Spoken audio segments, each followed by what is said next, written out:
Bisa jadi tujuannya memang sengaja untuk memperkeruh suasana, memecah belah umat. Mungkin atau tak mungkin? Hari ini tidak ada yang tidak mungkin, Bapak Ibu. Hari ini tujuan kaum Yahudi dan Nasrani satu saja, bagaimana cara umat muslim itu terpecah belah, itu saja. Maka mohon maaf, berbagai macam akan mereka lakukan untuk memecah belah kita, Bapak Ibu. Kalau kita tak kuat iman, kalau kita tak kuat, kalau kita tak berani, kalau kita tidak bisa menjaga persatuan, habis, hancur. Apa prediksi Nabi dalam hadisnya tak salah. Umat muslim banyak tapi lemah. Kenapa lemah? Karena terlalu banyak cinta dunia dan benci dengan kematian. Penyakit itu disebut dengan wahan, penyakit wahan.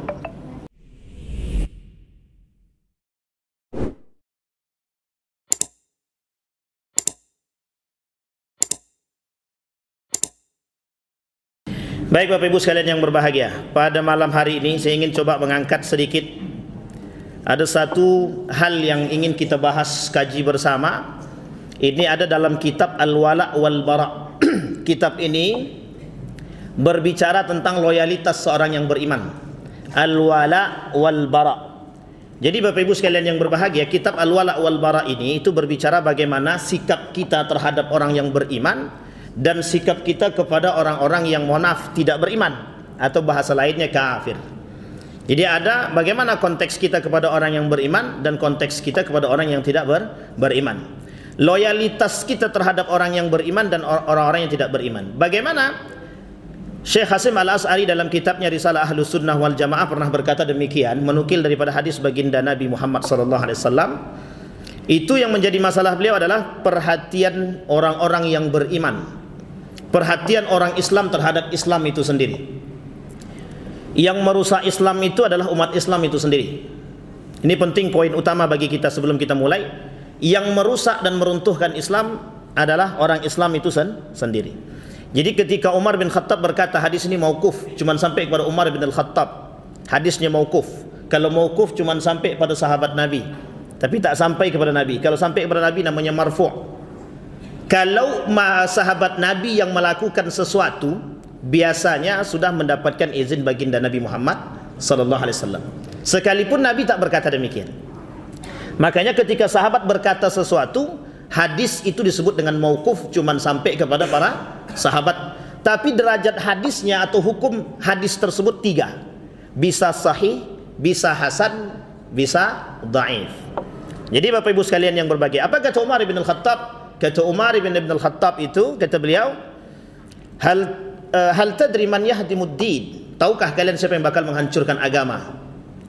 Tiga itu, salah satu di antara ketiga tersebut adalah zallatul alim.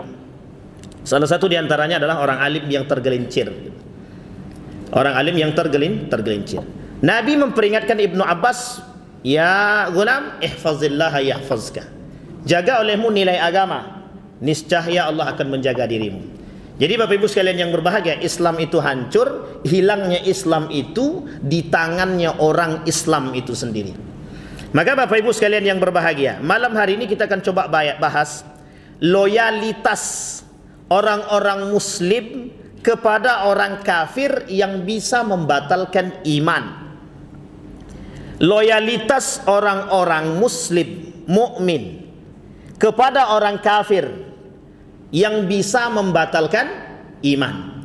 Dalam kitab yang lain, Syekh Abdul Wahab berkata tentang nawaqidul Islam. Ada 10 poin yang bisa membatalkan keislaman seseorang. Said Hawa mengatakan 20 poin yang membatalkan syahadat. Ulama yang lain mengatakan nawaqidul iman, setidaknya ada 10 hal yang membatalkan iman. Bapak Ibu sekalian yang berbahagia, dari sekian banyak poin ini kita bahas satu. 10 yang bukan 10. Poin-poin loyalitas orang mukmin keislaman seseorang itu bisa membatalkan imannya ketika mereka berinteraksi dengan orang-orang kafir. Perlu kita tekankan, kalimat kafir itu di dalam Al-Quran itu kalimat di dalam bahasa Arab itu kalimat yang paling lembut. Kalimat yang paling lembut itu kalimat kafir.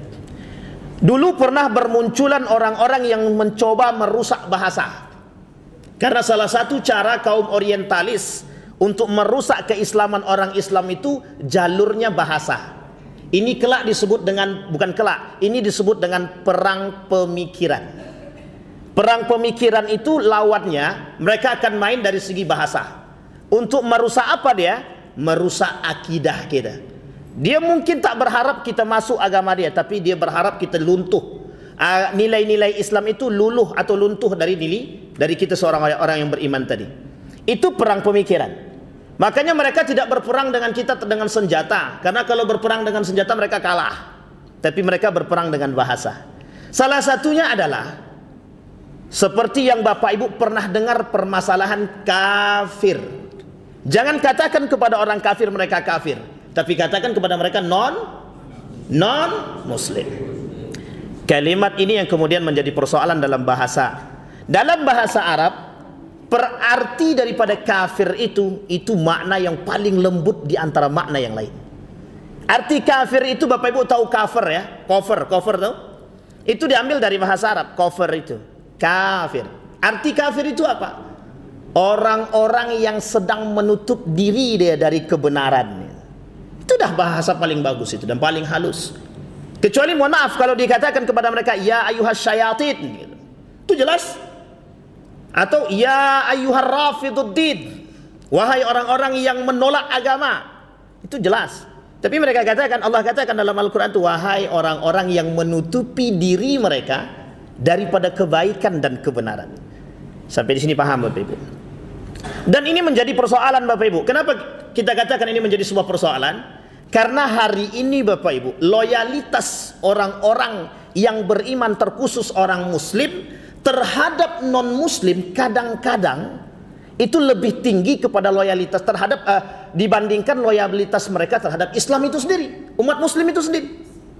Ini saya katakan demikian kenapa? Karena fakta menunjukkan kepada kita, ketika mereka berbaur dengan non-muslim baik, tapi ketika mereka dengan orang Islam itu sendiri tak bisa berlemah lembut, tak bisa. Dan ini persoalan kita. Mengapa kita dengan non-muslim kita bisa baik, sementara dengan orang Islam kita tak bisa baik? Sampai di sini paham Bapak Ibu ya?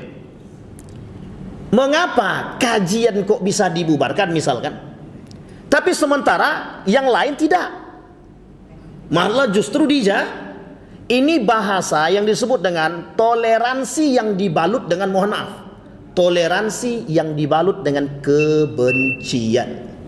Nah, hari ini kita coba bahas, adakah pergaulan muslim atau mukmin dengan non-muslim itu yang bisa membatalkan iman?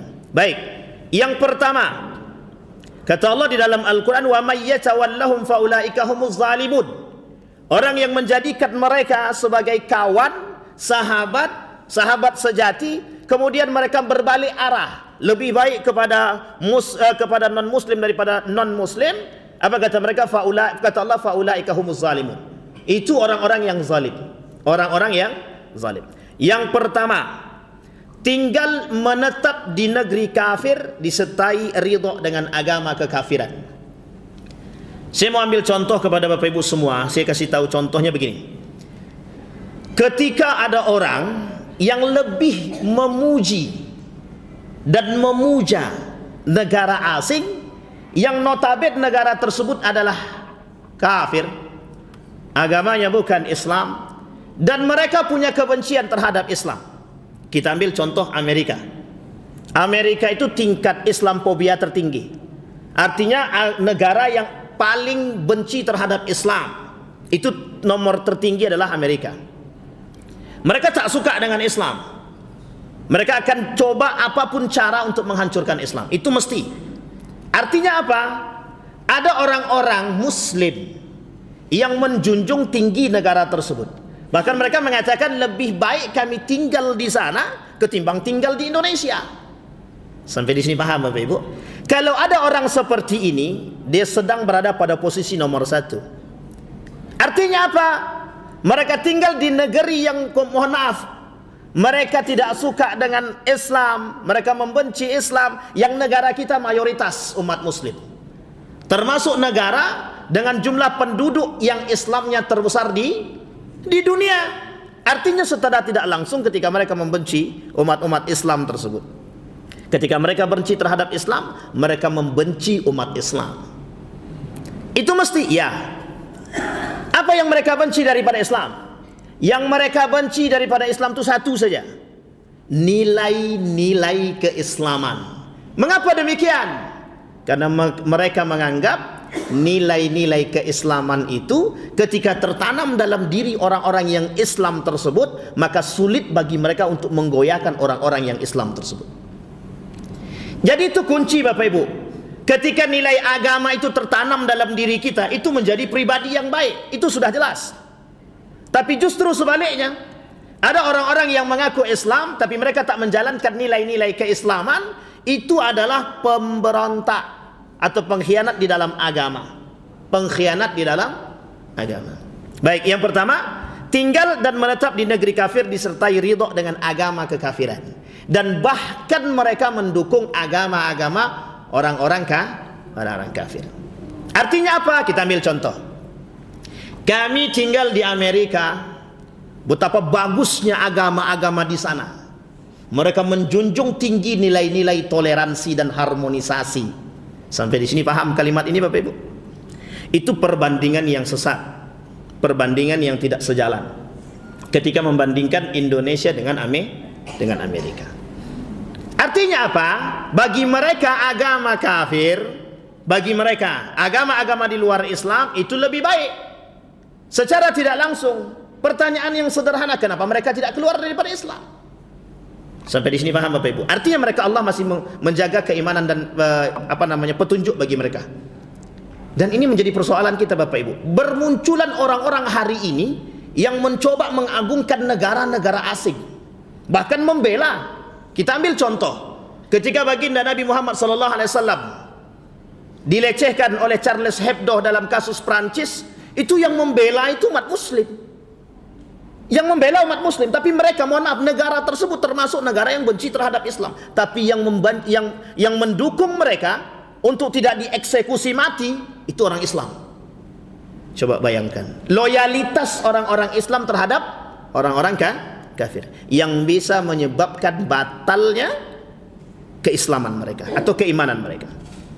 Maka kalimat selanjutnya kata Allah di dalam Al-Quran, la tajidul mu'minin la tajidul mu'minuna al-kafirina awliya'a min dunil mu'minin wa may yaf'al dzalika falaysa min Allahi fi syai'. Kata guru saya begini, sebaik-baiknya, tapi ini agak apa sedikit, sebaik-baiknya kafir mati masuk neraka. Seburuk-buruknya muslim, asal dia mati tidak dalam keadaan kafir, mati tetap masuk surga. Bapak Ibu sepakat atau tak sepakat? Ragu nampaknya. Sepakat atau tak sepakat? Sebaik-baiknya kafir, dia berikan Bapak Ibu makanan, kira-kira kalau mati dia tak bersyahadat, dia mati, dia kira-kira masuk surga atau neraka? Tetap masuk neraka. Tidak mungkin kita paksakan dia masuk surga, ya Allah. Tapi apa jawaban mereka? Surga itu milik Allah. Tahu kita betul. Masa orang baik kok dihakimi neraka? Sampai di sini paham? Artinya apa? Mereka sedang menolak dosa besar. Mereka sedang menolak konsep yang terbangun bahwa surga itu hanya dimiliki orang-orang yang beriman. Kata mereka, tidak. Orang baik meskipun tidak beragama tetap masuk surga. Apa alasan yang lain? Urusan surga dan neraka itu bukan urusan kita, itu urusan Allah. Bapak Ibu sekalian yang berbahagia, ini konsepnya kelompok Murji'ah. Apa kata mereka? Bahwa neraka, surga dan neraka itu bukan hak Anda menghakimi seseorang. Betul, kita tak berhak menghakimi seseorang. Tapi kalau dia kafir, dia tak bersyahadat, itu bisa kita katakan. Orang yang tak bersyahadat bisa kita katakan. Orang yang tidak muslim bisa kita katakan masuk ke dalam. Tapi kita tak boleh katakan kau penghuni neraka. Itu tak boleh. Langsung ke orang, sini kau penghuni neraka kau ni. Itu tak boleh. Siapa tahu setelah itu dia masuk Islam. Awak yang masalah. Bisakah kita masuk ke dalam surga? Itu menjadi persoalan. Sampai di sini paham Bapak Ibu? Maka sebaik-baiknya kafir, kalau mereka tidak bersyahadat dan tidak mati dalam keadaan berislam, maka mereka mati dalam keadaan kafir. Tapi kemudian sebaliknya, seburuk-buruknya muslim, ya kita berharap muslim itu tak buruk, itu saja. Seburuk-buruknya muslim, sekalipun mereka, mohon maaf, asal mati tidak dalam keadaan kafir, mati dia bisa masuk surga. Man qala la ilaha illallah dakhala al-jannah. Umat muslim itu kata Nabi, dakhalal jannah ila man aba. Umat muslim itu pasti masuk surga. Kemudian kalimat selanjutnya illa man aba, kecuali yang tak pengen. Ada yang tak pengen masuk surga? Ada Pak yang tak pengen masuk surga? Ada Pak yang melakukan kemunafikan. Orang yang munafik, orang yang membatalkan keimanan, orang yang membatalkan syahadat dia, kalau mereka tak bertobat kepada Allah sebelum mereka mati, mereka akan masuk ke dalam neraka khalidina fiha, musyrikin, sama dengan orang-orang musyrik, sama dengan orang kafir. Mereka masuk ke dalam neraka khalidina fiha, kekal di dalamnya. Nah, coba bayangkan Bapak Ibu. Salah satu yang membatalkan syahadat dan salah satu yang membatalkan keislaman seseorang, syirik. Kata Syekh Abdul Wahab syirik. Kata Sayyid Hawa, mereka bisa membatalkan syahadat. Orang yang syirik bisa membatalkan syahadat. Kemudian kata Abdul Wahab, orang yang syirik bisa membatalkan keislaman dia, karena mereka menyekutukan Allah. Orang yang datang ke dukun berarti bisa batal syahadatnya. Bisa. Kalau mereka percaya kepada dukun, batal syahadat dia. Berarti apakah batal syahadat dia langsung jatuh kepada kafir atau dihukumi kufur? Ulama berbeda pendapat. Kata para ulama tidak kafir. Mereka tidak keluar daripada Islam, tapi mereka kufur. Tertanam dalam diri mereka satu keburukan, yang keburukan, derajat keburukan itu sama dengan kufur. Artinya apa? Kalau mereka tidak bertobat daripada kekufuran itu, mau mereka melaksanakan ibadah apapun, mau sholat tahajudnya 100 rakaat, duha dia, entah berapa rakaat, terserahlah pokoknya. Tapi kemudian dia tak bertobat dari perbuatan kufur tadi, Allah tak bakal terima tu amal ibadah mereka. Tidak akan. Allah tolak amal ibadah itu. Nah, bayangkan Bapak Ibu. Artinya konsep yang terbangun. Maka kata Allah dalam Al-Quran, janganlah orang mukmin itu menjadikan orang kafir itu sahabat sejati. Tapi kami boleh nggak berkawan Pak Ustaz dengan kafir? Boleh, tak salah. Dia kafir itu ada dua paling tidak. Yang paling tidak ada dua. Satu kafir harbi, satu lagi kafir zimmi. Zimmi itu bawah dalam naungan kita. Ketika Nabi membangun piagam Madinah, itu ada kafir namanya kafir zimmi yang berada di bawah naungan baginda Nabi Muhammad SAW. Tapi ada kafir yang selanjutnya namanya kafir harbi. Kafir harbi itu kafir yang memerangi kita. Siapa contohnya? Yahudi. Siapa contohnya? Nasrani. Yang Nasraninya itu ada misionarisnya. Mereka pasti nyerang kita. Walan tarda ankal yahud walan nasara hatta tattabi'a millatahum. Sampai di sini paham Bapak Ibu? Ini konteks Bapak Ibu. Yang harus kita jaga itu siapa? Diri kita. Berarti kita tidak boleh dong saat berkawan dengan, ini jangan dipotong dulu. Berarti kita tidak boleh dong berkawan dengan non muslim. Salah. Kita boleh berkawan dengan muslim, tapi jangan sampai ketika kita berkawan dengan non muslim itu, tapi justru kita lebih loyal kepada non muslim ketimbang muslim. Non muslim sakit kita jenguk. Non muslim sakit kita jenguk. Sekarang yang muslim sakit samping rumah kita jenguk atau kita caci maki. Itu yang menjadi masalah. Kalau kita tidak jenguk dia, kita caci maki dia, kita tak senang dengan dia, kita terjerumus dalam permasalahan tadi. Bisa membatalkan iman.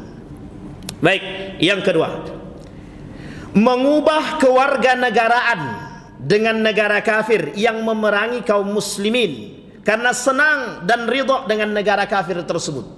Nah, ini ada Bapak Ibu, ini kasus dulu. Di salah satu pimpinan pesantren ketika itu, saya sebut, tak usah disebut ya, jaga kode etik. Jadi Bapak Ibu, waktu itu ada pimpinan pesantren yang mengatakan dengan tegas, dan beliau yang kemudian mencela pimpinan tersebut tinggal di Amerika. Tinggal di Amerika, dan dia lebih senang tinggal di sana. Dan dia sangat mengagumi negara tersebut. Apa kata pimpinan tadi? Sebaik-baiknya kafir mati masuk neraka, kemudian seburuk-buruknya muslim, kalau dia tidak mati dalam keadaan kafir, dia mati masuk surga. Artinya apa? Kalimat itu kemudian diambil Pak. Itu public figure kita yang sekarang tinggal di sana. Itu artis di Indonesia, kemudian dia jadi tinggal di sana dan berkewarganegaraan di sana. Dia menetap di sana. Tapi dia tak suka dengan Islam. Dia muslim, tidak tahu. Ketika ditanya agama dia tak mau jawab. Ketika ditanya agama dia tak mau jawab. Ketika dikatakan ateis dia tidak komen, no comment. Artinya apa? Tapi justru dia malah menyerang sebaliknya. Sekarang itu banyak, mohon maaf, artis-artis yang mohon maaf, keblinger. Kenapa? Kadang ada artis yang menentang Tuhan itu. Mana Tuhan itu? Kalau memang betul Tuhan itu ada, dia muslim. Tapi dia tentang Tuhan. Kalau memang betul Tuhan itu ada, ini aku sedang berzina, kenapa tidak diazab? Kata dia. Masya Allah, saya bilang ini sabar. Kita yang harus bersabar Bapak Ibu. Kalau tidak mungkin kalau sempat datang ke Pekanbaru mungkin dihabisin sama bapak-bapak nih. Sayangnya artisnya perempuan, mungkin tak berani juga bapak-bapak nih, karena takut sama istri-istrinya Pak. Sampai di sini paham Bapak Ibu? Itu kelakuan Pak. Mohon maaf, mereka yang merubah pola pikir masyarakat. Mereka punya fans, mereka punya pendukung yang banyak. Ketika kita, mohon maaf, ketika kita yang mukmin mencela mereka, itu kita diserang balik tuh sama fans-fansnya dia. Nah, artinya ada orang-orang yang tidak suka dengan Islam itu, kemudian menjelekkan Islam, dan mereka tinggal di negara asing. Maka bahasanya, ketika mereka mengubah kewarganegaraan dan tinggal di negara tersebut, kemudian mereka memerangi kita dan mereka senang dengan tinggal di sana, itu bagian daripada yang bisa merusak iman. Ketiga, tasyabbuh, man tasyabbaha biqaumin fahuwa min. Tasyabbuh menyerupai orang kafir secara mutlak dan totalitas. Ini penyakit musiman juga biasanya. Penyakit musiman. Dan ini sudah kita sampaikan. Oh, di sini belum kita sampaikan. Ini penyakit musiman. Sebentar lagi tanggal 25 kita lihat. Tanggal 25 kita lihat Bapak Ibu. Saya berharap betul yang di sini tidak ada mengikuti hal demikian. Apa hal demikian? Ini Bapak Ibu yang ingin saya sampaikan. Bayangkan mereka punya gaya untuk membuat kita agak goyah dengan keimanan dan akidah kita. Fatwa Majelis Ulama Indonesia, kita ulang Bang. Fatwa Majelis Ulama Indonesia tentang pengharaman mengucapkan selamat Natal. Itu yang, mohon maaf, yang tidak suka banyak. Yang tidak suka bukan sedikit, banyak. Yang tidak suka itu non muslim apa muslim? Muslim. Coba uniknya adalah yang tidak suka dengan fatwa tersebut justru umat non muslim senang. Kenapa? Bagi mereka toleransi yang baik. Tapi kenapa muslim yang tak suka? Artinya ada apa? Ada apa di balik itu? Artinya apa? Ada konsep toleransi yang dibangun, tetapi yang dikemas sedemikian rupa, di belakang toleransi itu ada kepentingan. Itu yang kita tak pengenkan. Tasabbuh secara mutlak itu apa maksudnya? Tasabbuh secara mutlak itu ketika kita mengikuti adat dan tradisi mereka dan kita mendukung mereka. Kita mendukung mereka. Umat muslim kalau masih percaya dengan mitos-mitos itu bagian. Kita ambil contoh. Oh, ini susah juga ngasih contoh ya. Jadi gini Bapak Ibu. Sekarang ini kita umat muslim. Umat muslim jangan percaya pula dengan ketika jualan itu ada gambar-gambar tertentu yang goyang-goyang kepala itu. Tahu Bapak Ibu? Ini saya dapatkan Bapak Ibu. Ada muslim, dia jualan. Ketika jualan dia pakai yang goyang-goyang kepala itu. Ya, itu maksud saya. Dan percaya, apa kata mereka? Itu mendatangkan keberkahan. Umat muslim tak boleh percaya pada demikian. Itu sama. Tasyabbuh kita dengan begitu. Yang kedua, umat muslim jangan bertasyabbuh. Mohon maaf, sekalipun kita memakai atribut-atribut mereka, tanggal 25 nanti lihat. Banyak yang kemudian membeli atribut-atribut yang memang yang bukan atribut kita. Peci kita caci maki, jubah kita caci maki, orang berjenggot kita caci maki, celana cingkrang kita caci maki, tapi yang kayak gitu kita pakai. Itu banyak Pak, bukan sedikit. Pertanyaan kita adalah kebencian kita itu sudah keterlaluan terhadap siapa? Umat muslim itu sendiri. Dengan dalih toleransi, kami pakai kayak gini toleransi Ustaz. Betul. Tapi ketika Anda melihat orang berjubah dan bercadar, kenapa Anda tidak bisa toleransi? Itu menjadi poin penting kita Bapak Ibu. Artinya apa? Itu keimanan. Itu iman. Tapi kalau sudah kaitannya dengan tasyabbuh, itu bisa kaitannya dengan akidah. Bisa merusak.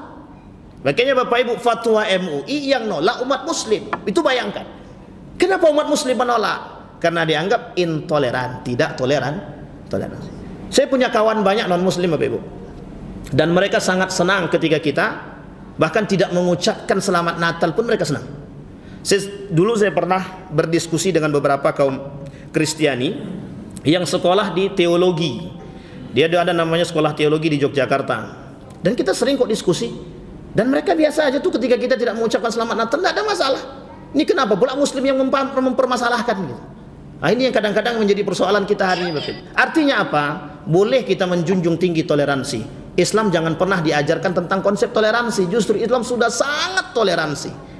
Islam sudah sangat toleran. Toh kalau ada Islam yang tidak toleransi, itu bukan Islamnya yang salah, oknumnya sama. Kalau ada agama yang lain yang merusak Islam, mungkin kita tak salahkan agamanya, tapi yang kita salahkan oknum-oknum yang berada di dalamnya. Masa masjid ini ada oknum yang merusak masjid sebelah, yang kita salahkan masjidnya?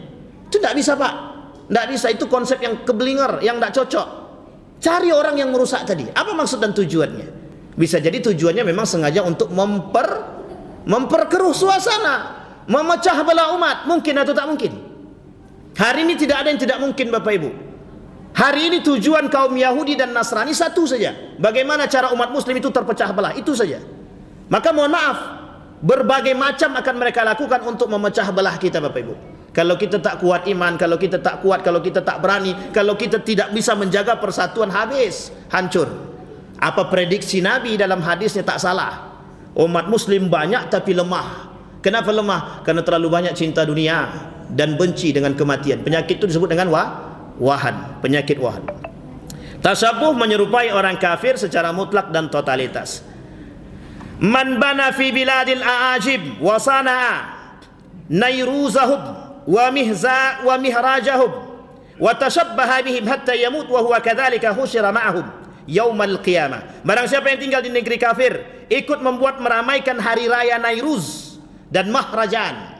Ini hari raya mereka, umat-umat kafir yang pernah tinggal dulu, serta meniru-niru mereka sehingga mati dalam keadaan seperti itu, maka dia akan dibangkitkan bersama mereka di hari kiamat. Kata Nabi, orang-orang seperti, bukan kata Nabi, kata para ulama, mereka akan dibangkitkan kelak sama seperti orang-orang yang munafik, kafir.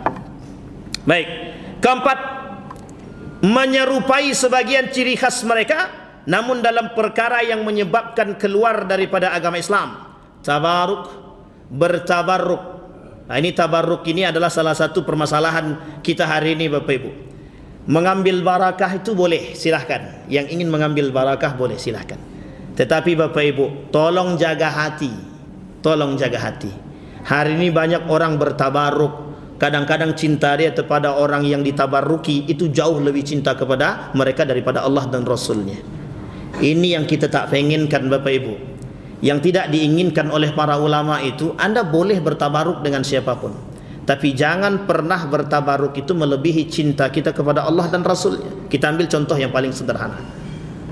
Ka'bah itu berkah, Ka'bah itu barakah. Tapi kain kiswahnya kalau diambil, dipotong, dimasukkan di dalam rumah untuk jadi jimat, dianggap bertabaruk dengan Ka'bah, itu salah, Pak. Salah. Kain kiswah yang kita ambil itu kita anggap sebagai tempat keberkahan, itu salah, Pak. Salah. Apalagi mohon maaf, bertabaruk kepada orang soleh, tapi mohon maaf, solat tidak, atau solat masih jarang, puasa tidak, zakat tidak, mencaci maki iya, menggibah jalan. Artinya mohon maaf, mau berapa kali kita bertabaruk pun, tapi kita menjalankan perbuatan yang mohon maaf yang diharamkan oleh Allah, yang tidak disukai oleh Allah. Apa manfaat daripada tabarruk tersebut? Justru bisa lebih merusak iman. Justru bisa lebih merusak. Yang ditakutkan oleh para ulama tentang tabarruk ini adalah ketika bertabarruk itu ditakutkan melebihi daripada keutamaan Allah dan Rasulnya. Itu yang menjadi masalah. Akhirnya yang terjadi apa? Syirik. Syirik. Kita ambil contoh. Anda, Bapak Ibu datang kepada pimpinan pondok misalkan, cium tangan. Kemudian kalau yang cium tangannya perempuan dengan laki-laki, itu jelas salah, Pak. Itu jelas salah. Dalam Islam itu laki-laki dan perempuan yang bukan muhrim itu tidak boleh, Pak. Berjabat tangan saja tak boleh. Sekarang pertanyaan saya adalah, bagaimana hukum jabat tangan itu di negara kita hari ini? Laki-laki dan perempuan, hal yang biasa atau hal yang lumrah? Kedua-duanya hal yang biasa dan lumrah. Padahal sudah disampaikan laki-laki dan perempuan jangan bersalaman, jangan bersentuhan. Nah, ini menjadi persoalan kita. Maka mohon maaf, kita ambil yang konteksnya laki-laki dengan laki-laki. Bapak Ibu misalkan datang kepada orang soleh, alim, Kita anggaplah itu mungkin Habib misalkan. Anda bertabaruk dengan Habib, boleh meminta barakah, meminta mengharapkan barakah, mungkin bagi mereka diperbolehkan. Silahkan Bapak Ibu. Tetapi yang menjadi masalah, Habib itu sama dengan kita, orang soleh itu sama dengan kita. Mereka manusia yang bisa salah dan bisa benar. Artinya apa? Kita tidak boleh berlebihan terhadap mereka. Karena kalau kita berlebihan terhadap mereka, justru yang ditakutkan melebihi daripada cinta kita kepada Allah dan Rasulnya. Dalam kalimat yang lain disebutkan begini, sudahkah anda cinta kepada Allah dan Rasulnya lebih tinggi daripada cinta anda kepada manusia? Pertanyaan kita begitu, Pak. Wa mahyaya wa mamati lillahi rabbil alamin.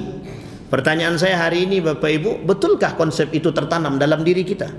Wa mahyaya, hidupku, wa mamati, matiku, lillahi rabbil alamin, untuk Allah seutuhnya, betulkah?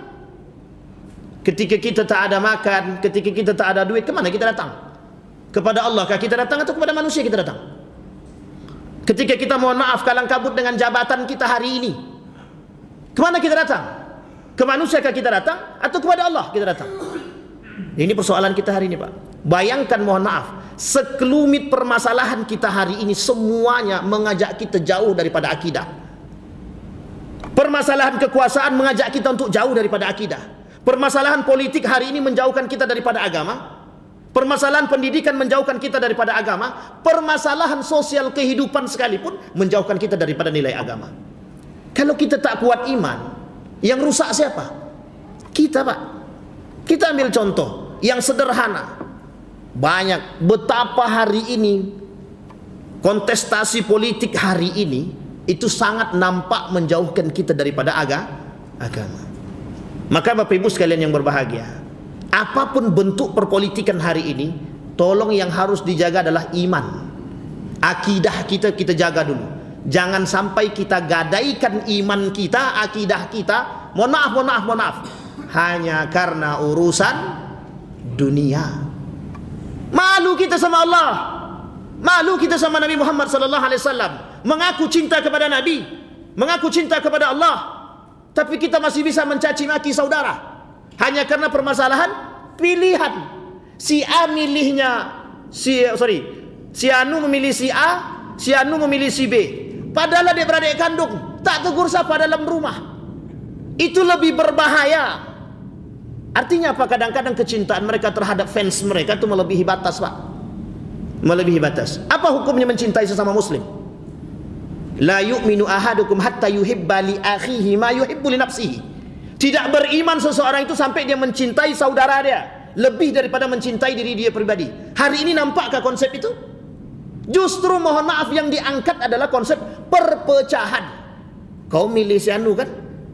Ngapain kau ikut sini lagi? La ilaha illallah. Ini nyata, Pak, nyata. Suatu ketika terjadi acara 17-an. Ini nyata, Pak, nyata sekali. 17-an itu. Kebetulan yang mengadakan ini salah satu partai. Tiba-tiba yang partai sebelah ini ada orangnya ikut nimbrung dalam acara tersebut. Difoto, Pak, dikirim kepada pimpinan mereka. Apa kata mereka? Langsung disidang, Pak. Langsung disidang. Kenapa kau ikut-ikut? Ya Allah, ya Rabbi, hanya karena pilihan kita mencaci dan memaki dan menjauhkan diri kita daripada cinta kepada sesama muslim. Coba bayangkan, keberhasilan mereka membuat kita benci terhadap siapa? Saudara kita sendiri. Itukah ini disebut dengan wala? Itukah ini disebut dengan loyalitas kita terhadap muslim? Tidak. Tapi buktinya hari ini sudah nampak, ada orang yang lebih loyal kepada non muslim ketimbang muslim itu sendiri. Coba bayangkan.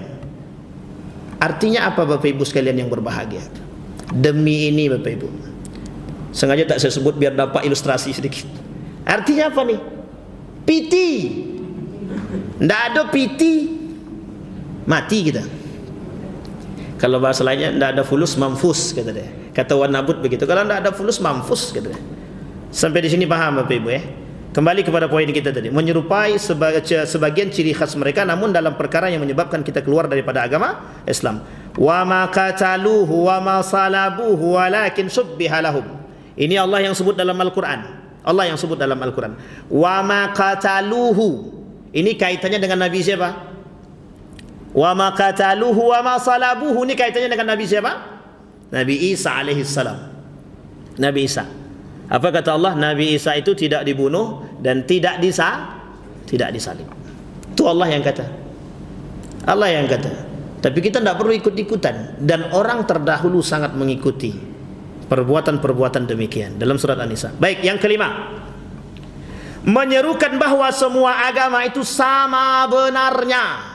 Nah, ini poinnya dah sampai nih. Ini bahasa lainnya pluralisme agama. Menganggap semua agama itu benar. Kalau pluralisasi atau plural gitu saja, itu sebenarnya artinya mengakui keberadaan agama yang lain.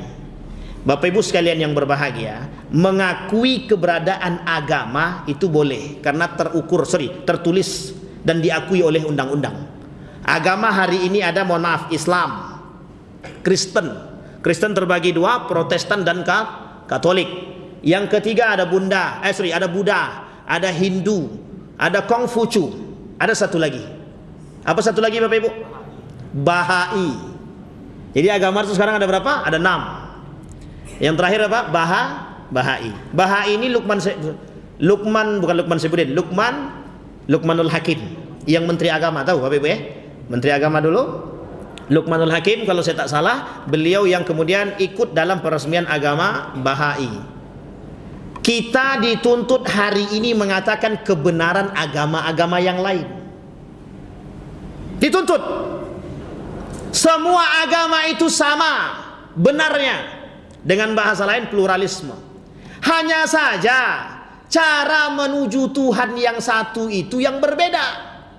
Allah sebut dalam Al-Quran, laqad kafara alladhina qalu innallaha thalisun thalatha. Laqad kafara alladhina qalu innallaha thalisun thalatha. Telah kafir, kata Allah, orang yang mengatakan bahwa Tuhan itu thalisun thalatha. Apa artinya thalisun itu? 3. Thalatha, 3 sama. Tuhan itu yang dianggap 3 dalam 1 atau 1 jadi 3, itu sama Pak. Allah kata kafir, tidak ada itu kebenaran. Artinya apa? Inna dina indallahil Islam. Tidak bisa kita katakan itu mutlak Pak. Semua nabi itu agamanya Islam. Bayangkan salah satu proyek Yahudi yang berhasil adalah ketika mengatakan ada agama samawi yang pernah dianut oleh para nabi. Dulu Bapak Ibu waktu saya sekolah SD itu, yang saya paham adalah agama dari Nabi Isa itu Nasrani. Agama Nabi Isa itu apa agamanya? Zaman saya SD begitu Pak. Pertanyaannya, betulkah begitu Nabi Isa agamanya Nasrani? Tidak ada. Semua nabi agamanya, apa keberhasilan mereka? Berhasil mereka membuat kabur kita dalam pendidikan. Mereka masukkan, itu bahasa lainnya begini Bapak Ibu. Ada buku judulnya Distorsi Sejarah oleh Yahudi. Nah, itu Bapak Ibu boleh cari, sudah ada terjemahannya dalam bahasa Indonesia. Itu banyak. Bagaimana cara mereka mendistorsi sejarah itu. Oh, bahaya sekali Pak. Banyak sejarah-sejarah yang mereka kaburkan. Nah, sudah azan. Wa may yabtaghi ghairal islami dina falan yuqbala minhu wa huwa fil akhirati minal khasirin. Orang yang mengatakan agama yang lain itu lebih benar, dan benar, tidak usah lebih benar, benar saja kita akui, itu mereka sedang terjerumus dalam pembatalan, batal iman. Kalau dalam bahasa Syekh Said Hawa, itu justru dikatakan oleh Syekh Said Hawa itu justru membatalkan syahadat. Bapak Ibu sekalian yang berbahagia, hari ini Indonesia kedatangan orang besar. Ya Bapak Ibu tidak perlu disebut. Artinya hari ini Indonesia kedatangan orang besar. Ini bentuk loyalitas.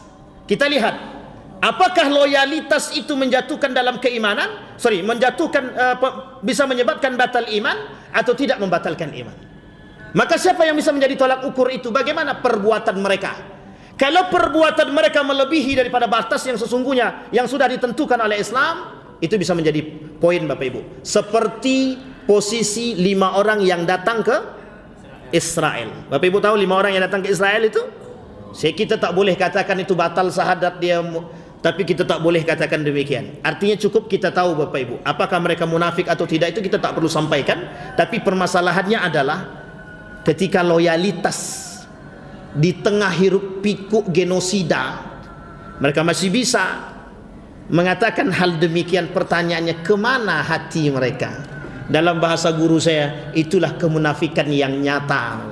Apa kata guru saya? Kemunafikan yang nyata. Tapi saya tak katakan mereka orang munafik. Ya pandai-pandai Bapak Ibu aja lah. Sampai di sini paham Bapak Ibu? Baik, ini penting poin untuk kita Bapak Ibu.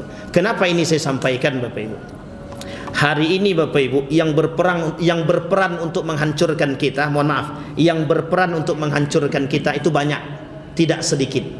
Paling tidak dua kelompok besar hari ini sedang berperan untuk menghancurkan kita. Yahudi dan Nasrani. Dalam segala lini mereka akan coba menghancurkan kita. Tapi mereka menghancurkan kita tidak dengan tangan mereka langsung. Caranya bagaimana? Mereka cari kaum-kaum munafik dari orang-orang Islam tadi yang bisa mereka kasih piti. Disitulah kemudian mereka gunakan tangan orang-orang munafik tadi untuk menghancurkan kita. Bagaimana cara mereka menghancurkan kita? Poinnya satu saja. Jauhkan mereka orang-orang Islam, orang-orang beriman dari agama mereka. Kalau dah jauh mereka dari agama mereka, tidak perlu capek-capek. Kalau mereka sudah cinta terhadap dunia mereka, tidak perlu capek Pak. Tidak perlu capek Pak. Mereka tidak perlu turun tangan. Karena kalau sudah dikasih, mohon maaf, sudah dikasih duit, dikasih kekuasaan, apa mau nak dikata lagi? Tak ada nak dikata Pak. Karena orang sudah cinta terhadap dunia. Maka kelak kata Nabi, tidak akan terjadi hari kiamat sampai mereka jadikan perut mereka itu tujuan mereka. Artinya apa? Duit, kekuasaan, jabatan itu akan menjadi poin kelak di akhirat. Apa itu artinya? Hancurnya umat Islam disebutkan karena cinta mereka disebabkan karena mereka cinta terhadap dunia. Runtuhnya Islam karena siapa? Umat Muslim itu sendiri. Maka kata Nabi dalam riwayat yang lain itu, la yabqal Islam illa ismuh wa la yabqal Quran illa rasmuh. Al-Quran itu, Islam itu tidak akan tersisa kecuali tinggal namanya saja. Namanya saja. Bada al-Islam gharib wa sayaudu kama bada al-gharib. Islam itu datang dengan keanehan, maka kelak akan kembali dalam keanehan. Yang membuat Islam itu aneh siapa? Umat Muslim itu sendiri. Apa yang dimaksud dengan aneh tadi? Kelak umat Muslim akan aneh dengan nilai-nilai keislaman. Saya kira itu saja Bapak Ibu sekalian yang berbahagia. Ada pertanyaan Bapak Ibu? Tidak ada, alhamdulillah. Karena sudah mulai azan kan mesti tidak ada yang mau bertanya kan Pak. Nah, ini pentingnya Bapak Ibu. Akhirnya kalau tidak bertanya kan enak, kita aman sedikit gitu. Saya kira itu saja Bapak Ibu. Mudah-mudahan kalau Allah izinkan kita lain waktu kita bisa bertatap muka, mudah-mudahan kita bisa melanjutkan kajian ini yang belum selesai. Fa'tabiru ya ulil absar la'allakum tuflihun. Assalamualaikum warahmatullahi wabarakatuh.